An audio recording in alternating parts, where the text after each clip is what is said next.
Hello everyone, today's poem is Zheng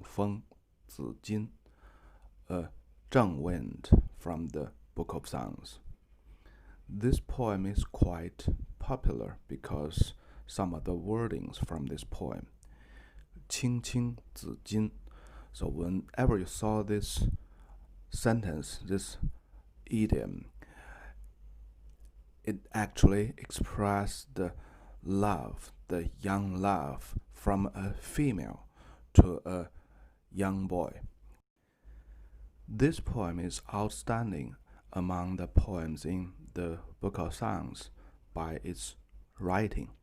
So in generally speaking, the poems in the Book of Songs, they are about something real, a story, a person, some scenarios, situations, and by the narrative to the real things, the feeling was expressed along with. While in this poem, nothing real was depicted, and all the words, the sentences, the paragraph is about the feeling, the emotion, the love between two junior persons. So this is a total revolutionary writing in that time. So it's quite normal for today's people. A song, a poem is about the feelings, nothing about real things. The sad feeling, a happy feeling, a love. Nothing about the real facts, stories, or persons. But just imagine something 2,800 years before. It's a revolutionary writing. You can write poems this way. You don't need to talk about something real. The revolutionary writing also reflected that the focal point was changing. It's something more personal, and which also indicates that the social rules, the moral standards, was changing. Of course, it's the time of changing when we look into the history of this period, the spring and autumn period. The title 紫金 means the color of a noble person's suit. 子 means the son of a noble person. We know it's very clearly, very likely the son of the state lord, the son, or sometimes even the prince. Jin, just look at the map. It's not like the column today. So this is the ancient suit the noble wears. Now let's get to the poem. The first two paragraphs are almost identical. Let's get to the first paragraph. 青青子衿，悠悠我心。纵我不往，子宁不嗣音。The black color of the noble son. That's my long and endless thinking. Even though I don't go to your place, or even I don't write to you, why you insist don't come back to me, don't write back to me. Okay, let's go to the words. 青青 qing means black in the ancient time. 紫金 we have explained the color on the suit, on the ancient suit. 悠悠我心 you endless and long. That's my endless and long thinking. 心 always means the feeling, the thinking. The first sentence used the black color to stand for that noble son. Another saying is the black color is the suit for the schoolboy. Either way, it refers to the boy, a junior male person.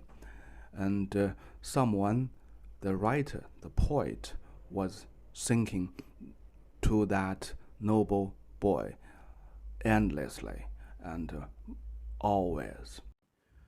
The poem is famous by the first sentence, 青青子衿，悠悠我心. In most cases, we only quote, you would only see the quote of the first half, 青青子衿. It's a sort of the shy and humble way to express love. And in the general understanding to this poem, it's a girl expressing her love to a boy.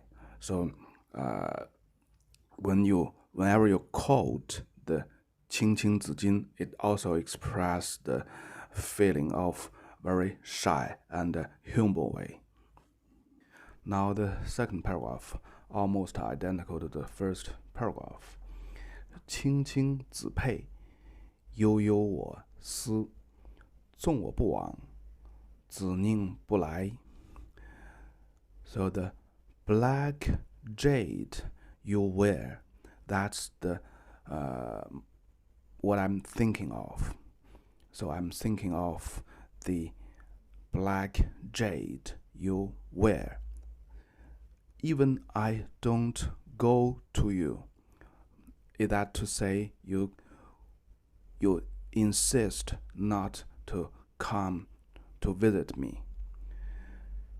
So the word pei is a decoration article of jade used by noble persons. So this also confirms that the loved person is a male and he's a noble person. And so basically the second paragraph expresses the same feelings of the first paragraph. I'm thinking of that noble boy long and endlessly. Even for some reason, I cannot write to you. I cannot visit to you, pay a visit to you. But why you insist don't come to me? So from the first two paragraphs, we know that the poet was in love with that noble boy, with that boy. And they didn't meet each other for quite a while. They didn't hear from each other for quite a while. The poet was so hurt, and he or she was complaining to that noble boy, why you never pay a visit to me? Why you never write to me? 挑兮达兮，在城阙兮. So I come back and forth between my home and the city gate. So it's writing about the poet was so eager to see the young boy, and he or she went to the city gate, 城阙. So it's like a tower in front of the city. That's 城阙, and that's the place to look to the into the far away place. You can climb up to this tower and look into the far place. So this is a very typical scenario and a very familiar scenario for the Zhou people. If they are looking for someone to come to visit him or visit her, he can climb up that tower and looking. The character Tiao and Da has many explanations. Actually, we don't know quite sure about the real meaning of it, but basically it expresses the very urgent or very uncertainty feeling of the poet. He or she was so eager to see the beloved boy. And one saying is 挑兮达兮 means come back and forth between the home and the city gate. The other is stand up on his or on her toe to look into the far away place. So doesn't matter, but express the urgent and very hot feeling to see the young boy. The last sentence is quite famous, but it appears in two poems. Another one is in Wang Feng, the King Wind. So you can see here that in the poems of a book of songs, some idioms or some wordings appears in many, the same wording appears in many poems. That's also a very typical situation in the poems or book of songs. 一日不见如三月兮. So another more popular saying is 一日不见如三秋兮. It basically means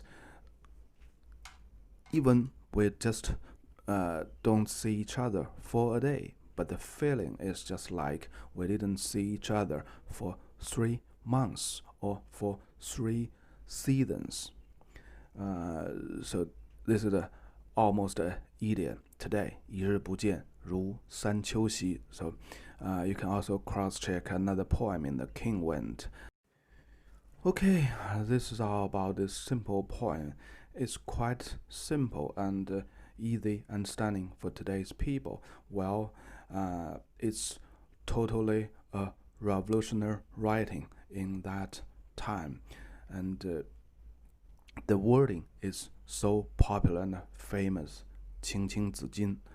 The other is 一日不见如三秋兮. So what do you feel? It's about the young love between a girl to a boy, or it's just between two boys, a brotherhood. So a little bit hint about the 3 paragraph. The first 2 paragraph is sort of the complaining. So why you never come to see me? So it's a complaining, a very, very strong complaining. Well, when the poet get to the 3rd paragraph, he or she lose all his ground. He cannot cover up any feelings anymore. He just went to the tower and expecting the boy to come. So he never cover up again, and he, of course, he or she don't complain anymore. So it's all about the deep feelings between the 2 persons. So far, I still cannot judge it's between a female and a boy, or just between 2 boys. So what do you say? Okay, that's for today. Bye-bye.